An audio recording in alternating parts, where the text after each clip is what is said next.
பட்சத்தில் இருந்தால் நமக்கு விரோதமாய் இருப்பவன் யார்? ரோமர் 8:31.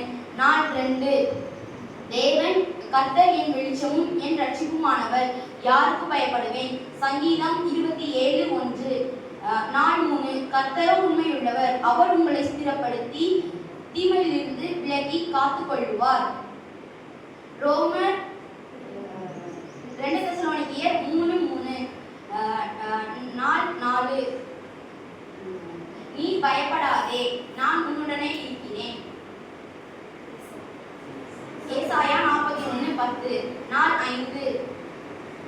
அன்றியும் நன்மை செய்யவும் தான தர்மம் செய்யவும் மறவாதீர்கள், இப்படிப்பட்ட பலிகளின் மேல் தேவன் பிரியமாய் இருக்கிறார். எரேமியா எபிரெயர் 13:16.